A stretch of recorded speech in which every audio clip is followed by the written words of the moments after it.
여러분 안녕하십니까? 프레스룸 라이브의 구경호입니다. 7월 2일 화요일 본격 장마가 시작된 오늘 이슈부터 살펴보겠습니다. 안타까운 일입니다. 어젯밤 서울시청 앞 교차로에서 역주행 차량이 인도를 돌진해 9명이 사망하고 4명이 다친 날벼락 같은 사건에 모두가 충격이 큽니다. 68살의 사고 운전자는 급발진을 주장하고 있는데 그럴 리 없다는 목격담도 나오고 있습니다. 전문가들과 함께 자세히 분석하겠습니다.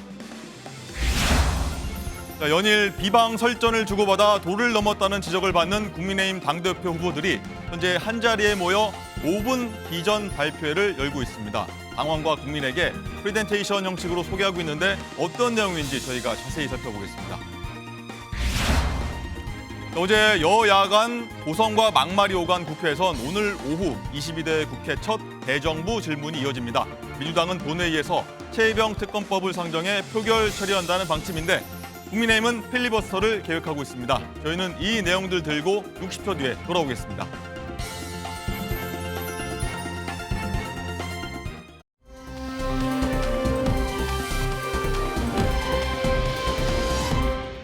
네, 방송 보시며 댓글로 토론하시면 좀 더 유익한 시청이 되실 것 같습니다. 자, 오늘 첫 소식은 전해드리기 좀 무거운 말 그대로 날벼락 같은 뉴스입니다. 자, 이미 접하신 분들도 계실 텐데요. 어젯밤 서울시청 인근 교차로에서 역주행 차량이 인도를 덮쳐 13명의 사상자가 발생했습니다. 자, 우리의 이웃일 수 있는 분들이 길가에서 멀쩡히 서 있다가 참변을 당했습니다. 운전자는 급발진을 주장하는 것으로 알려졌는데 자, 안정모 기자 보도 보시고 전문가들과 집중 분석하겠습니다. 어느 때와 다를 바 없는 번화가. 그런데 시민들이 걸어가던 인도를 향해 갑자기 승용차 한 대가 돌진합니다.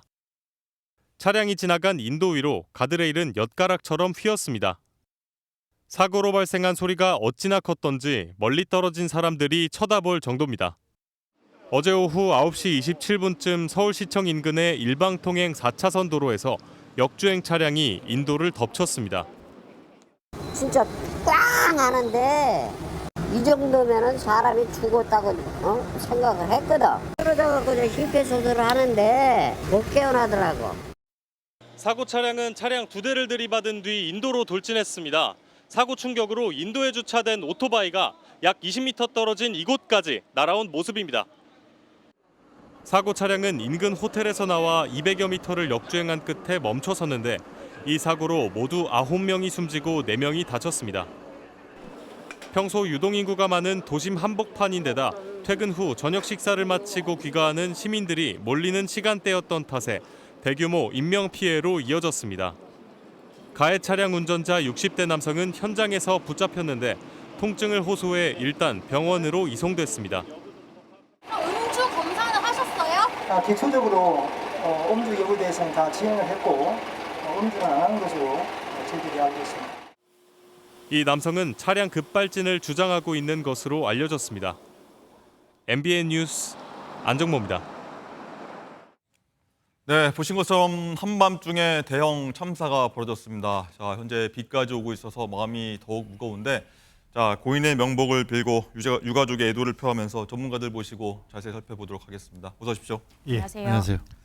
자, 장가 기자. 자, 어젯밤 서울시청역 인근에서 발생한 겁니다. 많은 시민들이 다니는 곳이고 저도 오는 길에 출근길 바로 그 현장을 보고 왔는데 현재까지 나온 내용 정리 좀 해볼까요?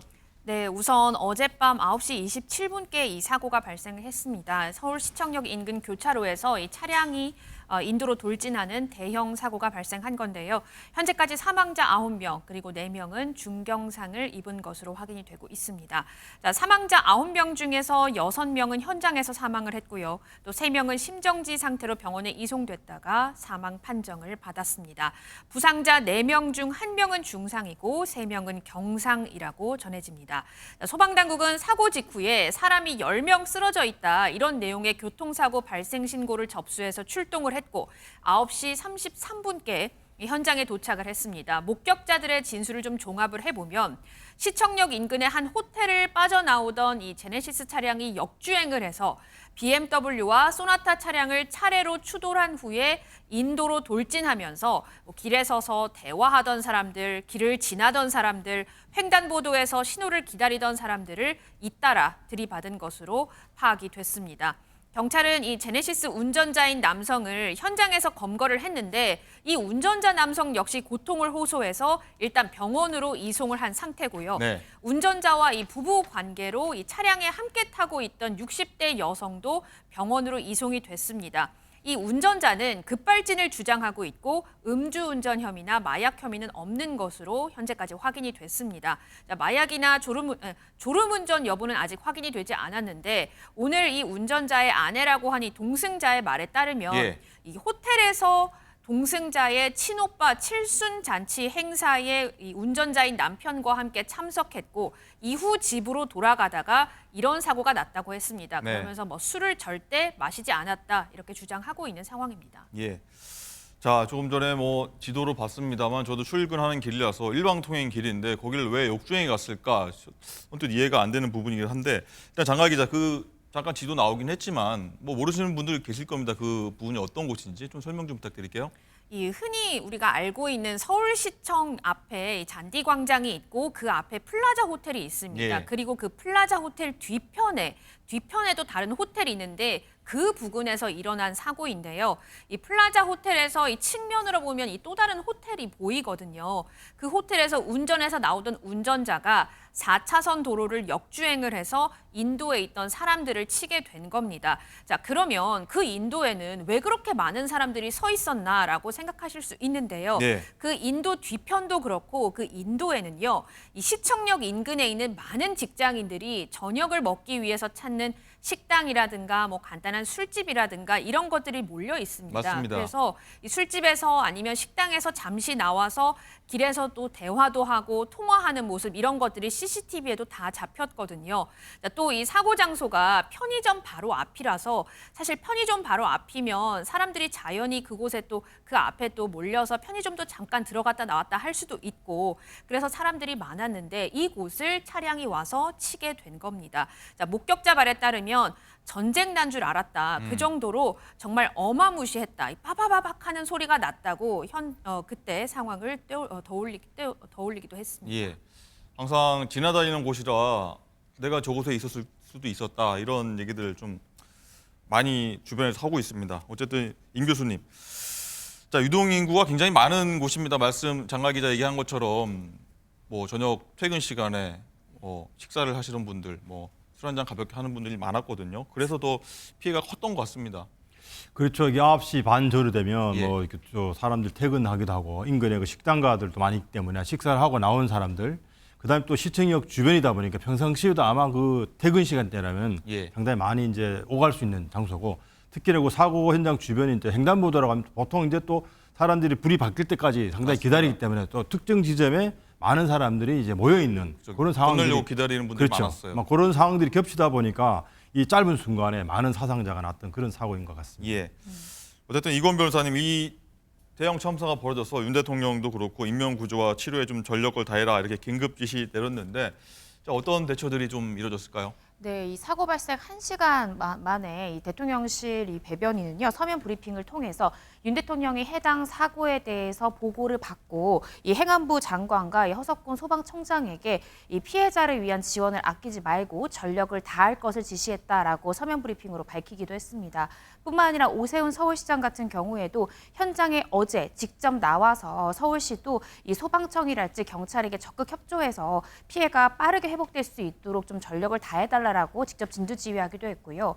또 당시 휴가 중이던 서울경찰청장 조지호 청장 같은 경우에도 휴가 중임에도 불구하고 사건 사고 보고 받자마자 바로 현장에 나와서요. 네. 경찰력을 직접 진두지휘하기도 했습니다. 네, 어젯밤에 소식 들으신 분들 그리고 저도 그랬고 잠들기 전에 이 소식 듣고 정말 많은 분들이 참 못 이루어졌을 것 같다 이런 생각이 드는데 어쨌든 일단 사고 원인에 대해서 말들이 많습니다. 어떻게 이게 일어난 거냐 많은 분들이 좀 궁금해하시는데 68살의 가해 운전자는 일단은 급발진을 주장을 하고 있는데 여기에 대해서도 좀 말들이 많이 오가는 것 같습니다. 자, 임 교수님, 사고 원인 어떻게 보십니까? 일단 뭐 가장 그 일반적으로 보면 이제 음주냐 예. 그 부분은 좀 빠지는 것 같고요. 그다음에 뭐 약물의 영향 이 부분은 뭐 우리 간이 검사에도 있고 또 정밀 검사 필요하고 그다음에 또 심각한 게 이제 이분 이제 가해자죠. 가해 차량 운전자는 지금 급발진이라 주장을 하고 있는데 예. 이 부분은 사실 또 입증하기 되게 쉽지 않습니다. 그래서 일단 그 세종대로 18길 자체가 일방통행인데 왜 그 우회전을 한 것 같아요. 그러다 보니 그게 이제 역주행이 됐는데 예. 그 역주행하게 된 계기가 뭘까? 저는 뭐 다른 관점에서 아마 이 지리가 미숙해서 당연히 우회전 되는 줄 알고 갔다가 뭐 현재 보면 뭐 서울뿐이 아닐 수도 있다는 얘기가 그래서 나오고 있어요. 제가 볼 때는 뭐 평소에 운전을 잘하더라도 예. 이런 이제 특정한 도로에서 저도 만약에 강남 같은 주택가 이면 가면 일방통행이 상당히 많거든요. 지도 한번 보여주면 좋을 것 같은데 그렇죠. 거기 호텔에 나오면 우회전이 사실 맞거든요. 예, 근데 직진을 그런데 했다는 거예요. 통상적인 것은 이제 그 넓은 도로에 우회전이 될 것 같은데 막상 들어가 보니까 일방통행이니까 아마 멈칫하면서 예. 뭔가 이 순간에 판단차고 있지 않았을까 이게 추정이 네, 됩니다. 뒤로 보면 맨 오른쪽 화살표 모양 그 오른쪽에서 우회전을 사실 해야 되는 건데 호텔에 나와서요. 그렇죠. 역주행으로 빨간색 지금 화살표죠. 예. 이렇게 역주행을 했다는 겁니다. 그래서 아마 이 부분은 뭐 지금 가해자의 주장은 이제 급발진이라고 하는데 예. 이 부분도 우리가 뭐 전혀 더 도외시할 수는 없지만 여러 가지 가능성, 예를 들면 운전자의 과실 부분이나 또 어떤 차량의 어떤 그 결함 부분 이런 부분도 종합적으로 수사 대상이 될 것 같습니다. 어쨌든 이 뭐 운전자의 실수다 이런 부분도 좀 얘기가 나오고 있는데 방금 화면 나갔습니다만 이 가해 차량 남성이 버스 운전기사라고 합니다. 버스를 매일 사실 운전한다고 생각해 보면 운전 미숙이 원인이다라고는 좀 보기 어렵다는 게 좀 합리적 해석 같기도 하고요. 예, 그렇지만 사람이 순간적으로 예측할 수 없는 상황이 생겼을 때는 우리가 통상적인 어떤 그 합리적 주의를 할 수 없는 상황도 예. 생기기 때문에 운전 미숙일 수도 있고 또 순간적인 어떤 그 악셀을 예를 들면 가속 페달과 브레이크가 소위 혼동이 오작동이라든지 돼서. 그렇죠. 순간적으로 그런 상황들은 누구나 가능하기 때문에 뭐 이런 가능성들에 대해서 우리가 부인할 수는 없을 것 같습니다. 일방통행 도로에 들어섰을 때 뭐 브레이크를 밟았어야 되는데 당황해서 악셀, 가속 페달을 밟을 수도 있다는 말씀이신 거예요. 그렇죠. 저는 아마 그 부분이 너무나 순간적으로 위험했던 거죠. 왜냐하면 네.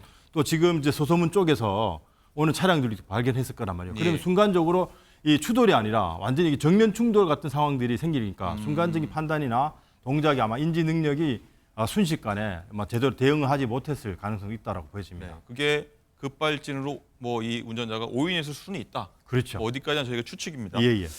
자, 장가 기자, 그리고 일단은 목격자들 저희가 한번 볼 텐데 이 가해 운전자 주장과 많이 반대가 나옵니다. 이 일반적인 어떤 그 급발진 상황과는 목격자들이 봤을 때는 이거는 봤을 때는 확실히 급발진 아니다라는 목격담들이 나오고 있어요. 그렇습니다. 이 CCTV 영상을 봐도 그렇고요. 예. 차량이 나중에 이제 스스로 멈춰 서거든요. 자, 급발진을 한다면 계속 가속이 붙기 때문에 어딘가 벽이나 전봇대 등 뭔가 이 장애물에 부딪힌 다음에 더 이상 나아갈 수 없을 때 멈추게 되는데 보통 그런 것 같습니다. 그렇습니다. 그런데 이번에 이 차량의 CCTV를 한번 살펴보면 인도를 넘어와서 사람들을 다친 후에 스스로 도로에 멈춰서거든요.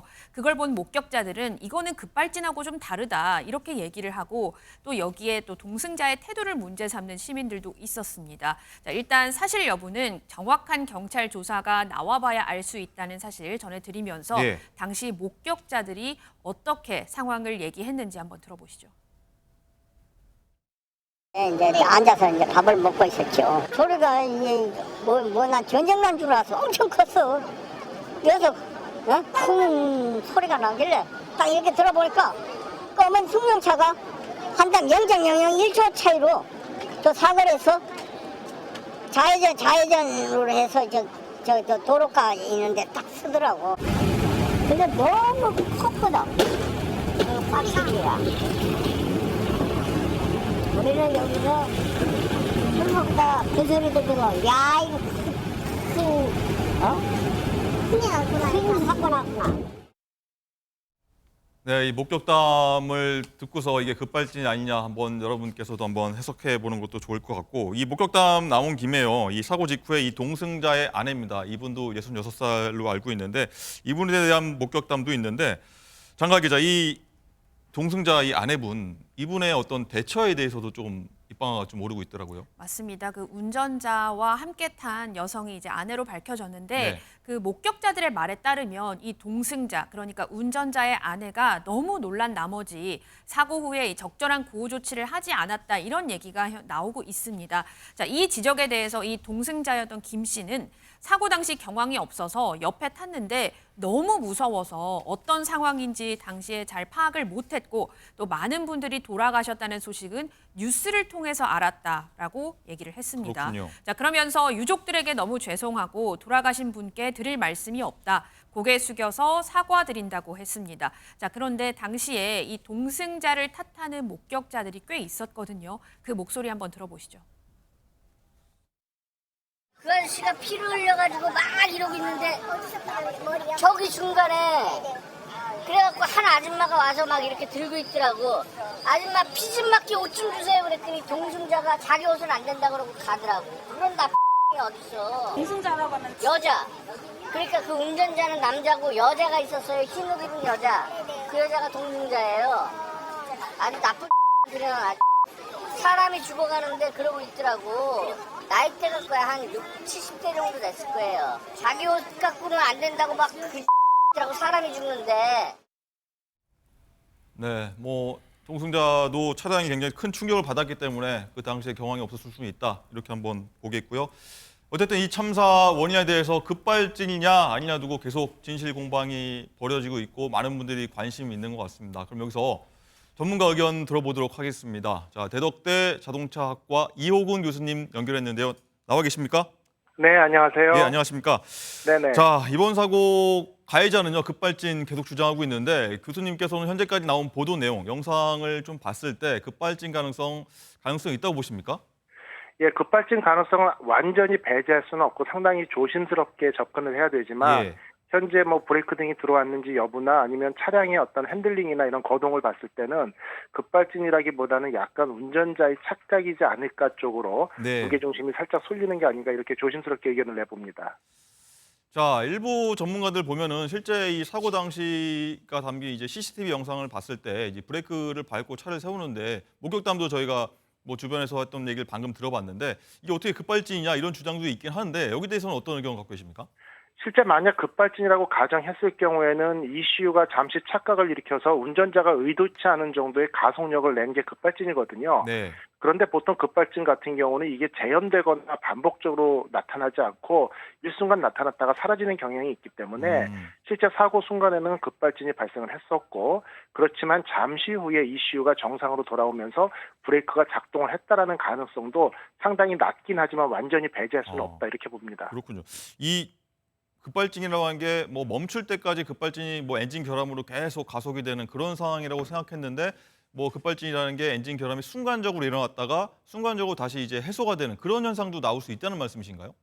예, 맞습니다. 급발진을 또 한 가지 넓은 의미로 해석을 하면 우리가 차량이 굉음을 내면서 제어할 수 없을 정도의 아주 크나큰 가속력을 내는 것만을 급발진이라고 표현하지 않고요. 운전자가 예상할 수 있는 운전자가 의도한 속도 범위를 넘어서서 조금이라도 속도가 올라갈 경우에 운전자가 당황할 수 있거든요. 네. 이런 모든 것까지 급발진이라고 가정을 요즘 하고 정의를 내리거든요. 예. 그렇기 때문에 급발진이 발생했을 경우에 100% 모든 차량들이 외벽이나 담벼락이나 나무나 이런 곳에 충돌을 하면서 반강제적으로 멈추고 그때까지도 휠스핀이 있으면서 타이어가 계속 앞으로 가속을 하고 이런 상황만 꼭 명시하는 건 아니고요. 예. 물론 조사를 통해 가지고 이제 결과가 나오겠지만 어쨌든 급발진은 순간적으로 발생했다 사라질 수 있는 가능성은 존재한다 이런 말씀입니다. 그렇군요. 조금 전에 좀 잠시 말씀해 주셨지만 이제 운전자 실수 부분도 나올 수 있을 거 아니겠습니까? 아니면 운전자가 좀 네네. 착각을 했다든가요? 그런 부분은 어떻게 보십니까? 예, 운전자의 착각 가능성은 상당히 좀 높다고 보고요. 왜냐하면 최근에 어떤 급발진 추정 사고에 대해서도 뭐 대법원 판례가 하나 남아 있습니다만 운전자의 어떤 착각이나 이런 쪽으로 판결이 나는 경우가 95% 이상이고 대부분을 차지하고 있거든요. 예. 그리고 또 한 가지 아직 좀 조심스럽습니다만 급발진 추정 사고 발생하는 연령대를 보면 이제 그 고령 운전자 연령대 많이 치중돼 있는 부분도 있고요. 이러다 예. 보니까 대부분 어떤 가속 페달이나 브레이크를 좀 착각을 해서 오작동을 한 게 아닌가라고 조심스럽게 전문가들은 이야기를 하고 있습니다. 뭐 그런 부분에 대해서는 저희가 좀 조심스러워서 자, 일단 그리고 이 운전자가 사실 버스 네. 운전기사라고 합니다. 그리고 일방 통행에 거꾸로 좀 진입을 했던 부분도 있는 것 같은데 여기에 대해서는 뭐 어떻게 보시겠습니까? 글쎄요, 처음에 이제 버스 운전자고 운전이 이제 어떤 생업에 종사하시는 분이기 때문에 일단 운전에 대해서 당황하거나 어떤 오작동의 확률이 좀 떨어지지 않는가 이렇게 저도 추측을 했었는데요. 예. 그 상황을 보니까 서울 지리에 익숙하지 않은 분이 결국 일방 통행으로 오진입을 했고 거기서부터 당황한 상황이 발생할 수 충분히 있거든요. 예. 그런 여러 가지 상황으로 어떤 미뤄볼 때는 일단은 이런 어떤 예상치 못한 사고는 누구에게나 발생할 수 있고 그런 부분들이 급발진일지 혹은 운전자의 어떤 당황에 의한 착각일지는 조사를 통해 밝혀봐야겠지만 일단은 운전자가 버스 운수업에 종사하시는 분이라고 해서 예. 운전을 착각을 할 가능성이 제로다 이렇게 말하기는 좀 어려운 상황이라고 볼 수 있습니다. 그렇군요. 어쨌든 이 대형 참사가 벌어져서 빠른 조사가 좀 필요할 텐데 이 급발진 유무가 사실 입증하기가 굉장히 쉽지도 않고 뭐 입증한다 해도 굉장히 오랜 시간이 걸리는데 조사까지 소요 시간 어느 정도 걸리리라 보십니까?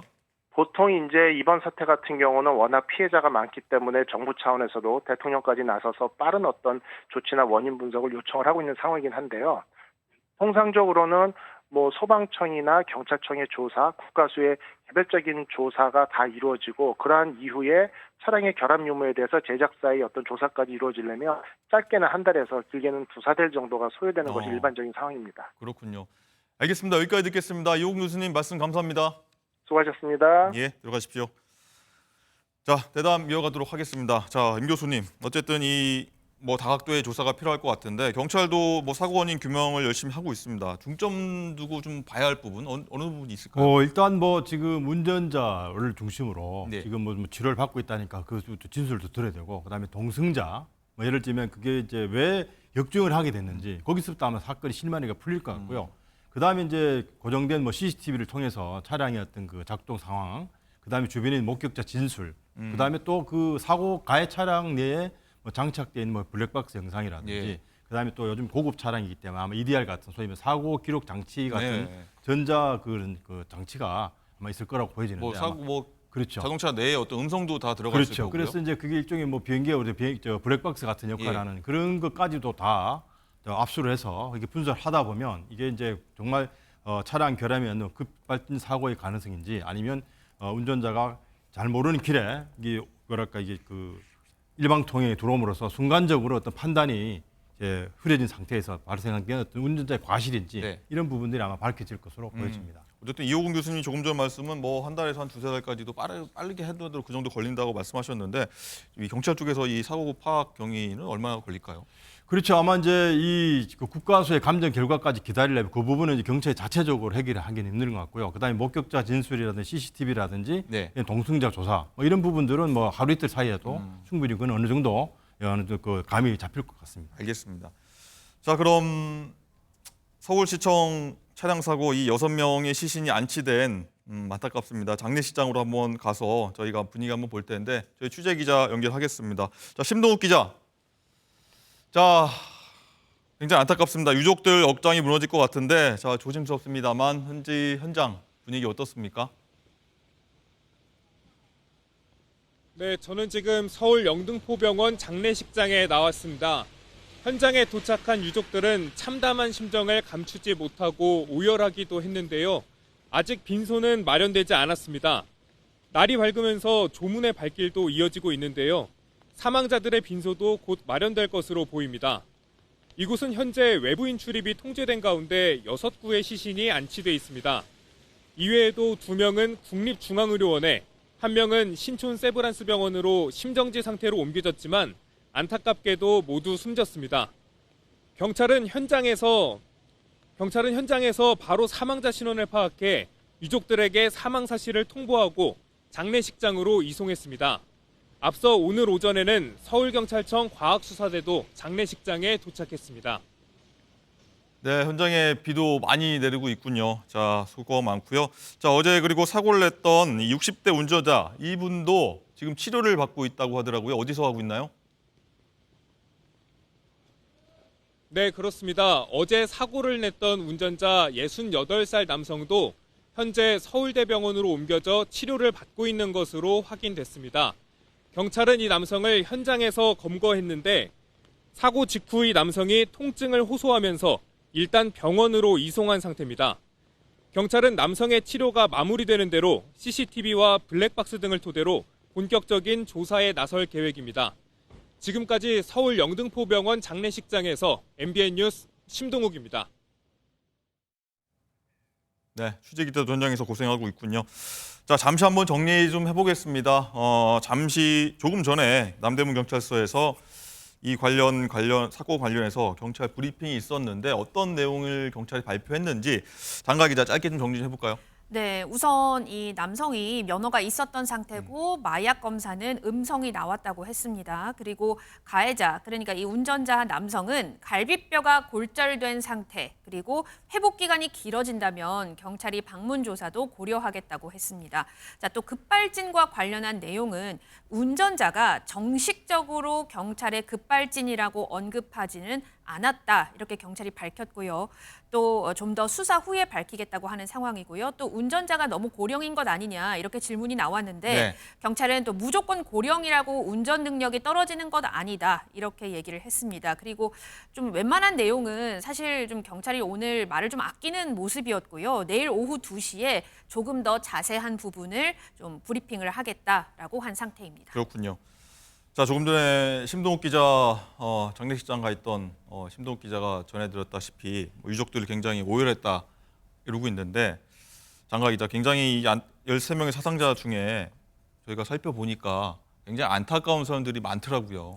그렇습니다. 아무래도 이 하룻밤에 평온한 거리에서 9명이나 급작스럽게 사망한 일로 이 유가족들은 갑자기 이 장례식장으로 속속 모여야 했는데요. 네. 정말 청천벽력 같은 소식을 듣고 신원을 확인한 유가족들 오열하는 모습을 볼 수 있었습니다.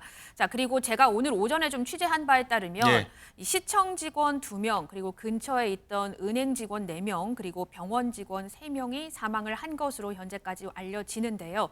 자, 이 중에서 이 은행 직원 4명은 이 근처 은행에 있던 본점 직원들인데 사고 지점에서 불과 500m 정도 떨어진 곳에서 근무를 하고 있었습니다. 자, 더 안타까운 건 이 사망 당일이 이 은행 직원 4명 중에서 이 2명이 승진 발령이 난 날이었다고 합니다. 어제가. 그렇군요. 그래서 아마 추정컨대 이분들이 좀 이렇게 축하하는 자리를 위해서 저녁 자리를 하지 않았을까, 이렇게 조심스럽게 추측을 해봅니다. 이 은행 직원 4명 중에 3명은 그 자리에서 사망을 했고요. 1명은 심정지로 발견이 됐지만 후에 이 사망 판정을 받았습니다. 정말 안타까운 게 이 같은 부서에서 근무하던 이 4명이 모두 40대에서 50대 가장이라고 하거든요. 네. 그러니까 동료 그리고 가족의 갑작스러운 소식에 정말 많은 분들이 망연자실한 상황이라고 합니다. 네. 자, 승진을 2명을 했고 굉장히 집에서도 굉장히 축하를 했을 텐데 갑자기 연락이 두절되고 이런 안 좋은 소식 들었을 때 얼마나 가정이 무너졌겠습니까? 자, 이건 변호사님, 어쨌든 이 사고 원인에 따라 이 가해자 처벌도 분명히 이루어져야 될 것 같은데 9명의 사망자가 발생했는데 가해자 법적 처벌은 어떻게 됩니까?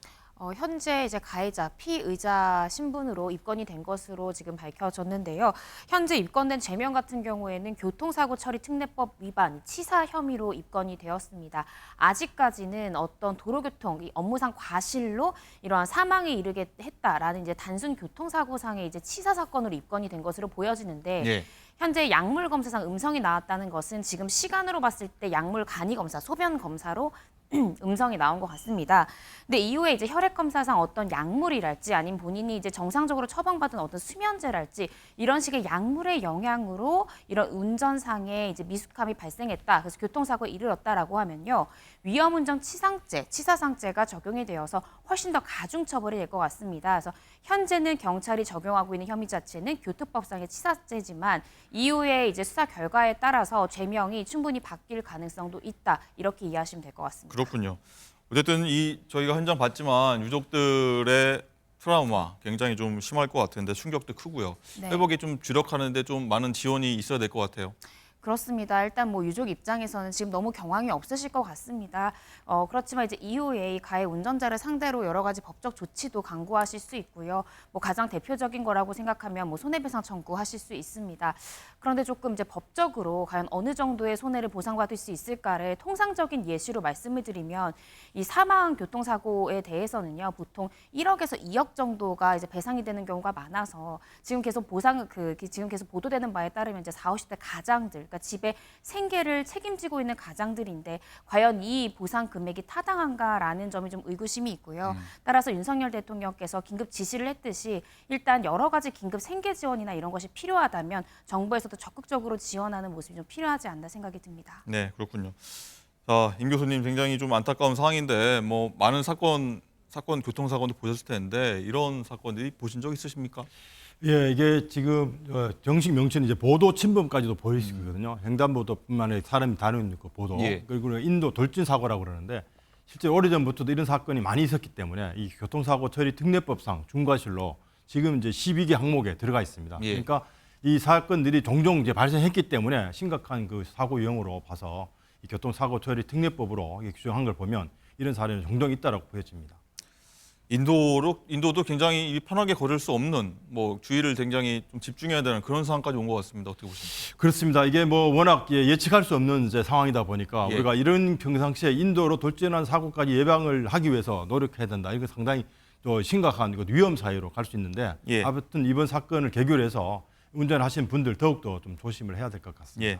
자, 그리고 가해 차량 운전자 나이가 68살이다 저희가 말씀드리고 있는데 굉장히 조심스럽습니다. 고령 운전자라고 해서 운전을 뭐 굉장히 부주의한 건 아니니까요. 그래도 어쨌든 저희가 짚고 넘어가게 됐거든. 이건 변호사님, 일단은 안전대책, 고령 운전자의 안전대책이 좀 꾸준히 계속 나왔던 문제긴 하지 않습니까? 이 부분은 어떻게 좀 해결될지, 어떻게 바라봐야 될지도 궁금합니다. 실제로요, 이 고령 운전자가 가해자인 그 교통사고 수가요, 3년 동안 꾸준히 늘고 있는 것이 사실 수치상 정확하게 보여지고 있습니다. 3만 9천여 건이 이제 65세 이상의 고령자가 가해자인 교통사건 수고요. 또 3년간 연속으로 증가됐고 최근에 역대 최고치로 집계가 되었습니다. 실제로 이 전체 교통사고 가해자 중에 이 고령 운전자가 차지하는 비율이 1년 전까지만 해도 17%였는데 1년 만에 20%까지 3%가 증가했고요. 따라서 정부에서는 현재 75세 이상의 고령 운전자를 상대로 운전면허증 갱신 주기를 3년으로 설정했습니다. 네. 그러니까 75세 이상의 이제 고령 운전자의 경우에는 운전면허를 갱신 받으시려면 인지능력 검사를 받으셔야 되고요. 또 이 교통안전교육을 의무적으로 받도록 되어 있습니다. 물론 75세 이상 같은 경우에 의무지만요. 65세 이상의 고령 운전자 같은 경우에도 할 수 있습니다. 해당할 네. 수 있습니다. 이에 더해서 지자체에서도요. 65세 이상의 고령 운전자에게 만약에 운전면허를 자진 반납을 할 경우에는 현금 뭐 10만 원에서 30만 원까지 현금성 인센티브를 제공해서 최대한 자진 반납을 좀 유도하고 있는데요. 아직까지는 반납률이 2% 남짓에 그친다는 점에서 이 부분도 우리가 좀 신중하게 돌아봐야 될 것 같고요. 또 정부에서는 어떤 고령, 이 고위험군에 해당할 수 있는 고령 운전자들에게 뭐 야간 운전을 금지한다든지 고속도로 운전을 조금 통행을 금지한다든지 등 이 조건부 면허제 검토도 적극적으로 검토하고 있는데요.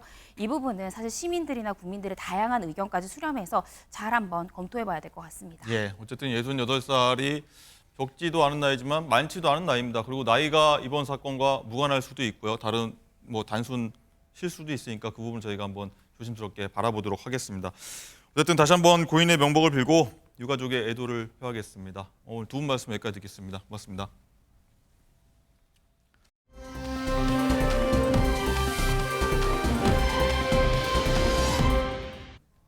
서울시청 차량 사고 이 6명의 시신이 안치된 안타깝습니다. 장례식장으로 한번 가서 저희가 분위기 한번 볼 텐데 저희 취재 기자 연결하겠습니다. 자, 심동욱 기자.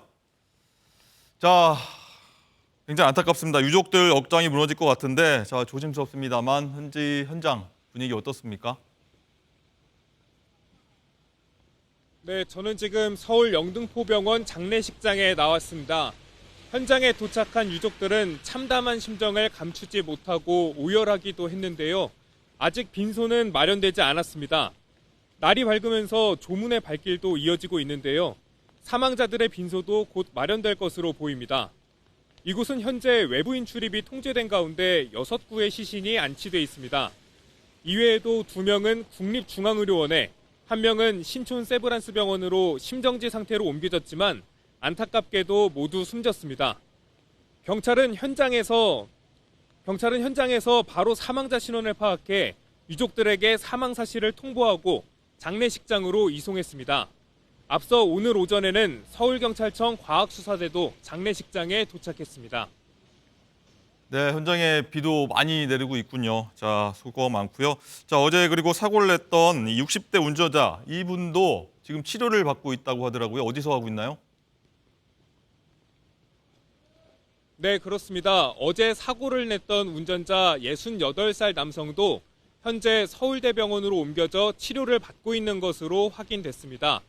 경찰은 이 남성을 현장에서 검거했는데 사고 직후 이 남성이 통증을 호소하면서 일단 병원으로 이송한 상태입니다. 경찰은 남성의 치료가 마무리되는 대로 CCTV와 블랙박스 등을 토대로 본격적인 조사에 나설 계획입니다. 지금까지 서울 영등포병원 장례식장에서 MBN 뉴스 심동욱입니다.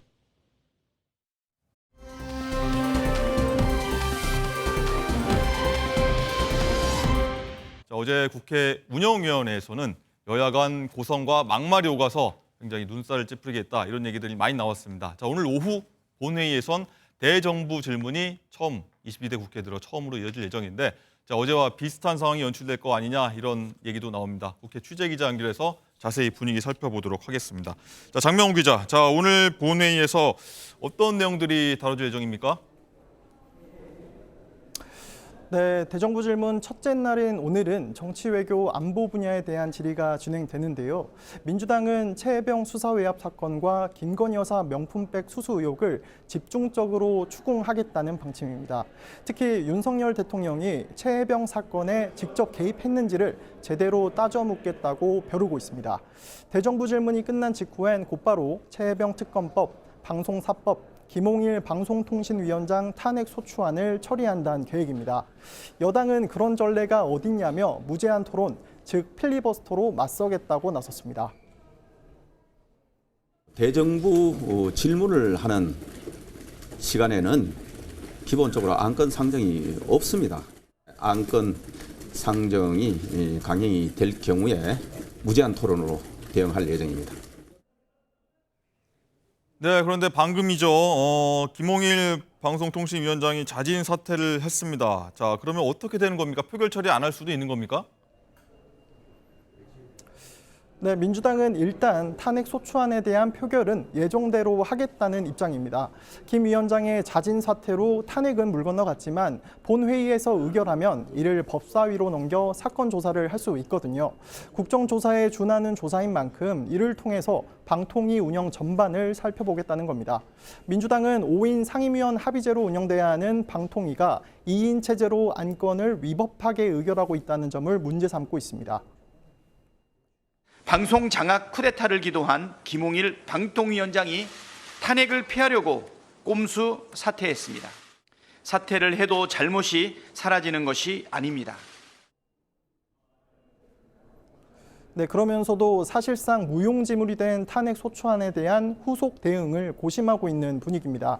일각에서는 김 위원장의 후임 방통위원장 인선 과정에 협조하지 않는 등 반발할 것이라는 관측이 나옵니다. 지금까지 국회에서 MBN 뉴스 장명훈입니다.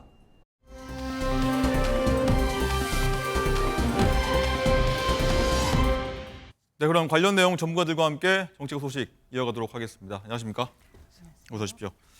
자, 앞서 전해드린 것처럼 어제 국회 운영위원회가 있었는데 시작부터 여야의 신경전 그리고 막말과 고성이 오갔습니다. 먼저 영상 보고 오겠습니다. 박찬대 대표님, 지금 발언권을 줘놓고 이렇게 중간에 또 말씀하시는 것도 뭡니까? 예? 말씀 좀 정리해 주세요. 손가락질하지 마시고. 예? 그 좀 정리하고 있잖아 지금. 예? 그 어원 이야기 하는데 아직 못 배웠군요. 아니 민주당 아버지는 그렇게 가르쳐요. 예? 자, 강민국 의원 마이크 꺼주시기 바랍니다. 민주당 아버지가 그렇게 가르쳐요. 민주당 아버지는. 더불어민주당의 아버지는 이재명 대표님이십니다. 집안의 큰 어른으로서. 아니 본인이라 잘하세요. 뭔 사태리죠? 누가 사태리한단 말이야. 네, 국민의힘이 이 대통령실 업무 보고에 여야 합의가 없었다며 반발한 거고요.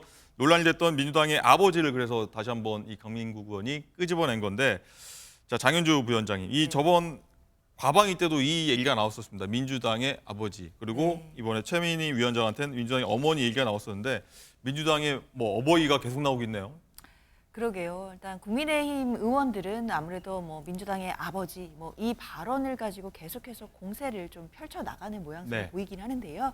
물론 정치 공세의 어떤 정쟁 요소로 활용할 수 있겠다라는 측면은 이해할 수 있겠지만 국민들 보시기에 국회 상임위에서 저런 이야기들이 나오는 것 참 민망한 장면인 것 같습니다. 여야 간의 참 감정의 골이 대립이 정말 심해졌다라는 것을 다시 한번 또 확인할 네. 수 있는 장면이기는 했는데요.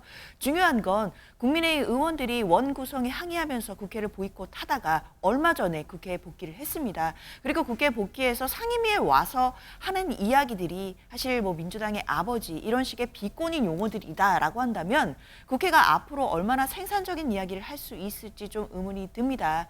물론 여야 의원들 모두에게 잘못이 있다라고 국민들 보실 수도 있다라고 생각은 드는데요. 네. 그래도 국민의힘 의원들이 집권 여당 의원으로서 좀 저런 이야기들 그리고 서로 간의 감정을 자극할 수 있는 이야기들은 자제를 해야 되는 것 아닌가라는 아쉬움 듭니다. 네, 지난주에 이거 상임위 얘기할 때 굉장히 유치한 말싸움이 오가고 있다 이런 얘기 한 적이 기억이 나는데, 이번엔 또 여당에서 민주당의 어버이 계속해서 연달아 얘기하는 게 뭐 모르겠습니다. 이 벼르고 나온 겁니까? 어떻습니까? 국민의힘에서? 아마도 지난번에 강민구 신임 최고위원이 지명 민주당이요? 예, 민주당의 신임 최고위원이 민주당의 아버지 아까 동영상에서 보셨듯이 그 발언 이후에 사실 굉장히 큰 파장이 일지 않았습니까? 어버이 수령론 같다라는 비판부터 시작을 해서 아마 지금 국민의힘은 그 비난을 그대로 지금 상임위 편파 운영에 대해서 비판하는 그런 대목으로 써먹는 것 같습니다. 저도 장 위원장 말씀 동감합니다. 이렇게 이 상임위에서 항의를 하더라도 특정한 표현을 써서 그것이 분란을 일으키고 분쟁을 일으키고 하게 만드는 건 바람직하지 않다고 생각은 하는데, 다만 여기에 덧붙일 건 이 발언이 왜 나왔나를 앞뒤 맥락을 좀 봐야 된다고 생각을 합니다. 지금 여당 의원들이 참여를 안 하가 참여를 했습니다. 그렇다면 이전에는 독단적으로 야당 혼자서 야당 의원들만 이렇게 운영을 했던 운영위가 여야가 간사의 합의에 의해서 일정을 잡고 그 일정에 따라서 하는 건 너무 당연합니다. 그런데 지금 오늘 일정도 사실 합의가 제대로 이루어지지 않았으므로 위원장에게 여야 합의를 준수하자라는 발언을 하는데 자신의 마음에 들지 않는다고 해서 발언을 정리해 주십시오. 이거는 발언을 끊겠다는 이야기 아니겠습니까? 그런데 또 뒤에 이야기하겠지만 배현진 의원에 대해서는 다른 의원들의 말에 끼어들지 말라 이렇게 얘기합니다. 자신은 끼어들어도 되고 다른 여당 의원들은 야당 의원의 발언에 끼어들지 말라는 것입니까? 운영위원장이든 어떤 위원장이든 상임위원장은 중립적인 위치에서 여야를 똑같이 대해야 된다. 그런데 똑같이 대하지 않았던 데 대한 항의로 물론 표현은 잘못됐지만 그 항의 자체의 본질은 위원장의 편파적인 어떤 진행에서 시작됐다라고 저는 편파적인 생각합니다. 진행이다 이렇게 보시는군요. 어쨌든 이 박찬대 운영위원장이 말씀하신 것처럼 국민의힘 배현진 의원에게 이런 말을 해갖고 한 회의 진행이 한 15분간 중단됐었죠. 뭐라고 했는지 한번 듣고 오시죠.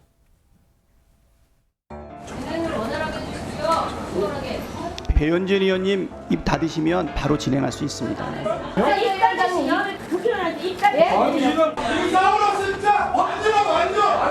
입 닫으라고 했습니다. 앉으시고요. 왜 그게 사과의 내용이죠? 그러면요 입을 열라고 합니까 지금 이 시간에? 박찬대 위원장님도 삼선이고 저도 삼선. 초선 때 뵀을 때는 참 좋아 보이고 그러는데 어쩌다 사람이 저렇게 독해졌는지.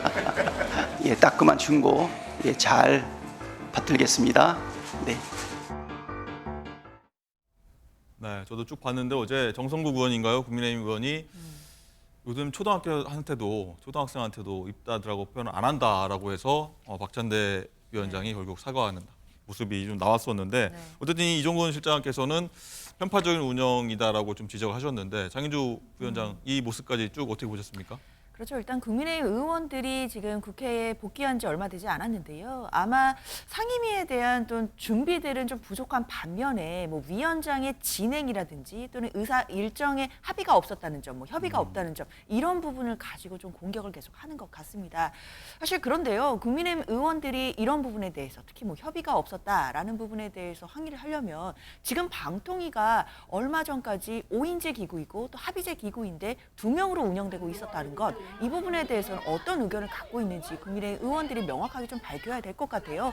그 부분에 대해서는 사실 합의제 기구임에도 대통령이 추천한 2명의 위원만으로 방통위가 지금 좀 위법적으로 운영되는 것 아니냐라는 지금 지적이 있는 상황이었고 방통위원장까지 사퇴를 하고 있는 이런 사태를 맞이하면서 국민의힘 의원들이 이제 국회에 와서는 위원장의 뭐 협의가 없었다, 뭐 편파 진행이다 이런 이야기를 하는 것 국민들 보시기에는 또 내로남불이 될 수도 있다라는 생각이 들거든요. 일단 그런 부분도 중요하겠지만 일단 상임위에 와서 해야 되는 질이라든지 그리고 내용적인 부분에 대해서 국민의힘 의원들이 집권 여당 의원으로서 얼마나 준비가 되어 있는지 이런 부분들은 저는 국민들이 평가하실 거라고 생각합니다.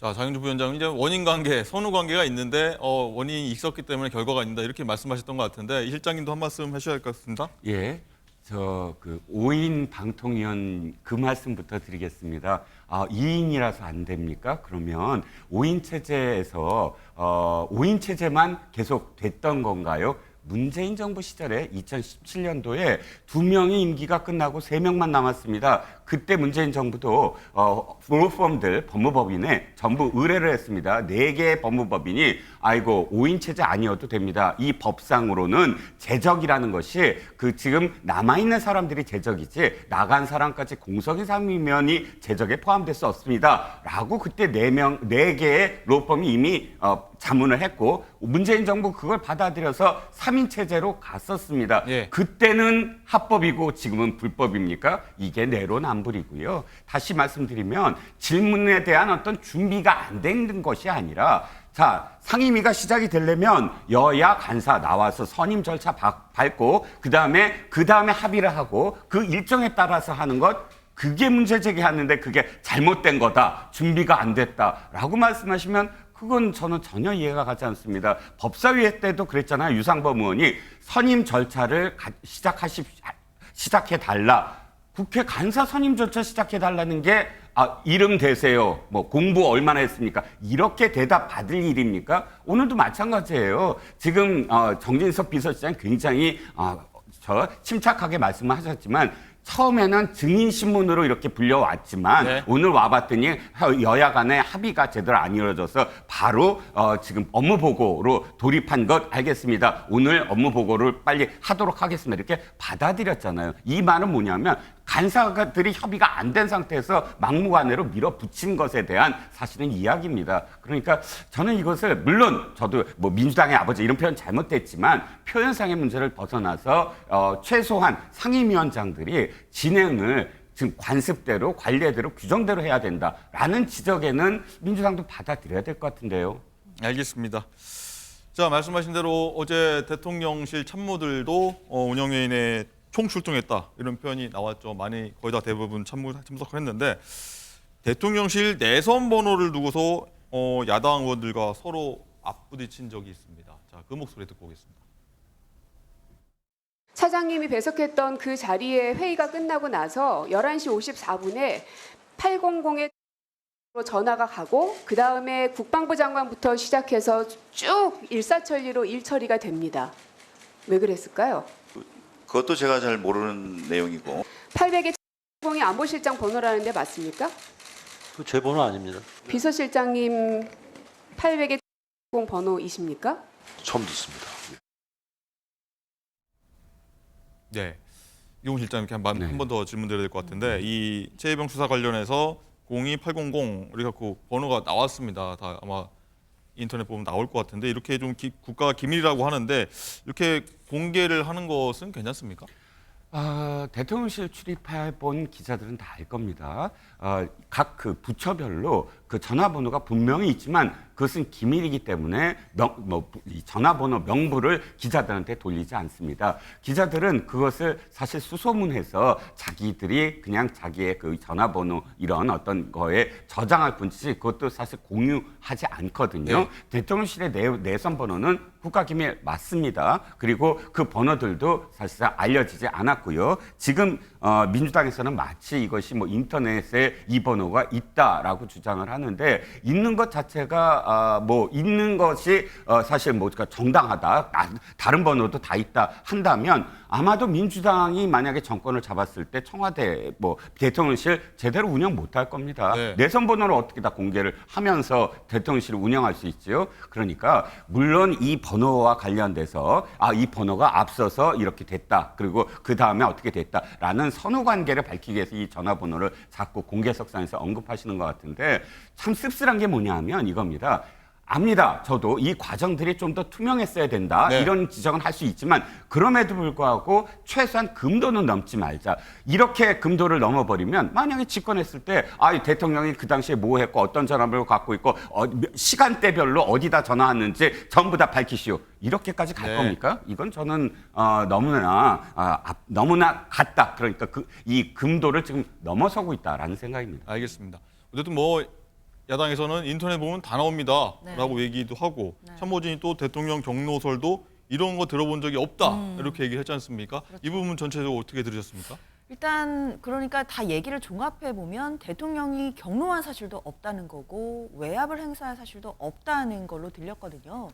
그렇다고 한다면 국민적인 의문이 남을 것 같습니다. 도대체 왜 대통령은 해병 특검법에 대해서 그렇게까지 거부를 할 수밖에 없었는지, 그리고 국민의힘은 재표결 과정에서 왜 똘똘 뭉쳐서 표결을 하지 않았는지 이 부분에 대해 굉장히 의문이 남습니다. 정말 대통령이 경로하지도 않았고 외압도 행사하지 않았다라고 한다면 투명하게 특검법 받아서 특검 수사 받아도 될 텐데 그 부분이 해결되지 않는다는 부분은 좀 아쉬운 부분이 마음이 들고요. 그리고 일단 국가 기밀이라는 부분에 대해서는 어느 정도 동의는 되지만요. 네. 사실 국민들이 아쉬운 지점은 대통령이 8월 2일 날 그러니까 기록이 다시 회수되던 날에 개인 전화로 또 여러 차례 통화를 했다라는 부분들이 알려졌거든요.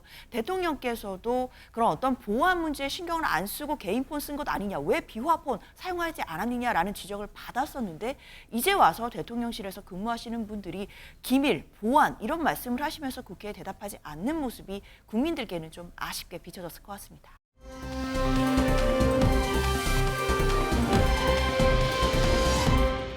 자, 최근 들어서 국민의힘 당대표 후보들이 뭐 비방, 설전, 공포, 배신 이런 얘기 많이 했지 않습니까?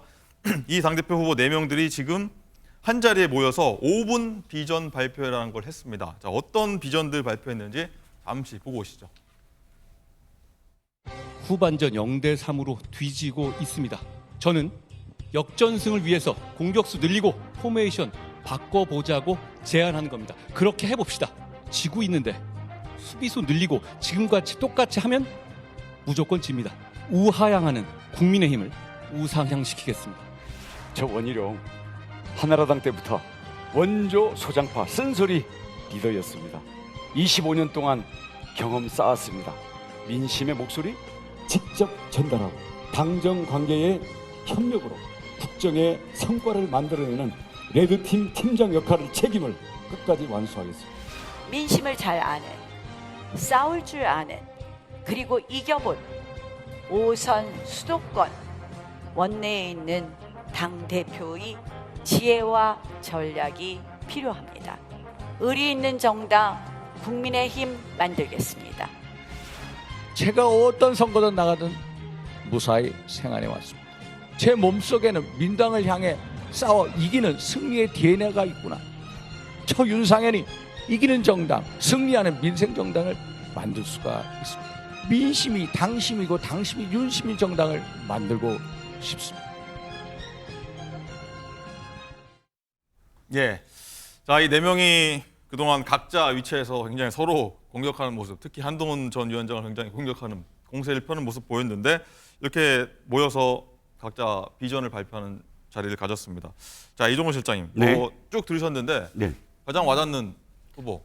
가장 와닿는 아니요, 가장 와닿는 건 좀 곤란해요. 가장 인상적인 후보 멘트 뭐였습니까? 각각 이렇게 좀 말씀을 드리면 저 눈길을 끄는 게 나경원 후보가 전략이 조금 바뀌었다. 나경원 후보가 한동훈 후보를 공격하다가 지금은 각을 세우는 후보도 빚을 있는 후보도 안 지금 된다. 보니까 잠깐 그 발표 전에 네 명이 한데 모여서 웃으면서 얘기도 하고 있군요. 예. 네네, 그렇습니다. 그렇게 양 후보를 모두 공격하는 포지셔닝이 눈에 들어왔고요. 한 후보는 후반전 0대3인데 4대3으로 역전하겠다. 뭐 이 말이 들어왔고 또 총선 때도 들었던 얘기 같기도 비슷한 합니다. 얘기죠. 원희룡 후보 역시 레드팀 얘기를 했습니다. 레드팀 팀장이다. 내가 쓴소리 하겠다. 그리고 윤석열 후보 여기서 아까 동영상 안 나왔지만 늑대 얘기를 했습니다. 제가 늑대가 되겠다라는 얘기. 이렇게 네 부분이 다 이렇게 좀 인상이 깊었습니다. 네, 그렇군요. 조금 전에 지나간 화면 보니까 원희룡, 한동훈 두 분이 굉장히 서로 뭐 유독 다른 후보보다 설전을 많이 주고받았는데 웃으면서 얘기하는 장면 지금 보고 있습니다. 어떤 얘기했을까요? 장윤주 부위원장이? 글쎄요, 참 국민들 보시기에는 특히 이제 저도 관전자로서 볼 때는 저런 장면들이 참 생소하기는 합니다. 예. 며칠 전까지만 해도 서로 간에 배신이다 이런 이야기를 주고 받았었는데 또 저렇게 사석처럼 보이는 자리에서는 함께 또 아무렇지도 않게 이야기를 주고받는 모습을 보면서 역시 정치의 세계는 참으로 냉정한 것 같다라는 생각도 드는데요. 예. 그만큼 사실 지난 총선 과정에서는 개항 선거에 나왔던 원희룡 전 장관을 지원하는 한동훈 전 위원장의 모습 많은 분들이 또 기억하시거든요. 예. 그런 모습들을 생각해 본다면 또 지금의 현실이 또 굉장히 많이 차이가 나는 것 같다라는 생각은 드는데 결국 오늘 비전 발표에서도 한동훈 전 위원장은 또다시 스포츠에 비유를 했습니다. 예. 지난번에도 뭐 9회 말 투아웃 뭐 이런 얘기를 하셨었는데 지금은 뭐 3대0으로 지고 있는데 역전해보겠다라고 했는데 사실 계속되는 스포츠 비유가 이제는 조금은 식상하게 느껴지기는 3대 하거든요. 0까지 벌어졌다고 표현하네요. 그렇죠. 일단 처음에는 좀 신선할 수 있겠지만 계속해서 반복되는 비유가 약간은 식상할 수 있겠다라는 생각은 들고 네. 앞으로 계속해서 전당대회에서 어떤 메시지를 줄지 좀 주목해야겠습니다. 네.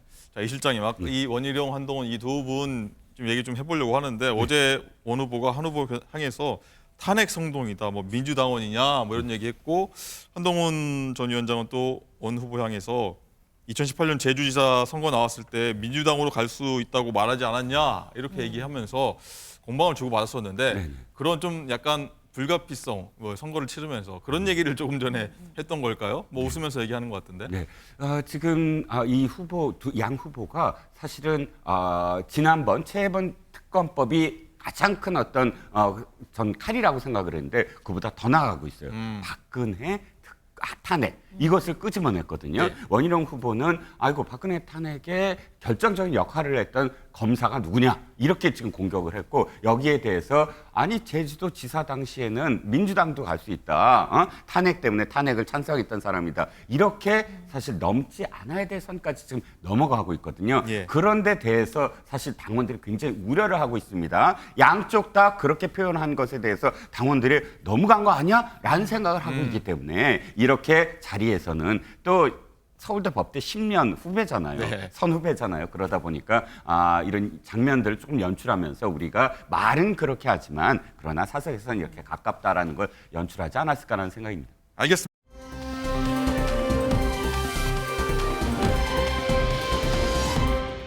라이브픽입니다. 애주가로 유명한 가수 성시경 씨가 막걸리를 출시했는데요. 이 식약처로부터 한 달간 생산 중단 조치가 내려졌습니다. 경탁주 12도를 출시한 성시경 씨가 세운 회사 경코리아는 어제 제품 개발을 위해 만든 시제품을 몇몇 지인에게 보냈는데 제품 라벨 표기에 제품명과 내용량, 제조원, 품목 제조 번호가 누락됐음을 경인 식약처로부터 전달받았다고 밝혔는데요. 이에 대해 성시경 씨 측은 해당 제품은 출시 전 최종 테스트 단계의 샘플로 판매용이 아니라 지인들과 나눔에 손글씨로 라벨을 썼던 배경을 설명했습니다. 그러면서 무지에서 온 불찰이었다, 식품에는 문제가 없다는 입장 표명과 함께 회사의 대표로서 미흡했던 부분을 더욱 세심히 확인하고 시정하면서 재정비하는 시간을 가지려 한다고 덧붙였습니다. 중국의 한 민간 우주기업이 개발한 액체 추진 재사용 로켓 텐룽 3호가 시험 발사 도중 추락해 폭발했습니다. 어느 로켓과 다름없이 큰 불꽃을 내며 하늘을 가르는 로켓. 하지만 20여 초 만에 픽 하고 기울어지다가요 추락을 하고 큰 폭발이 일어납니다.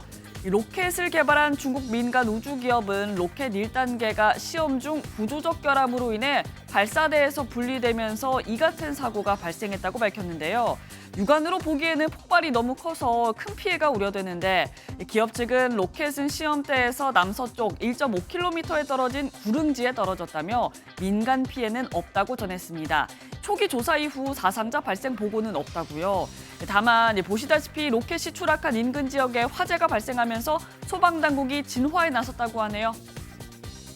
지금까지 라이브픽 전해드렸습니다.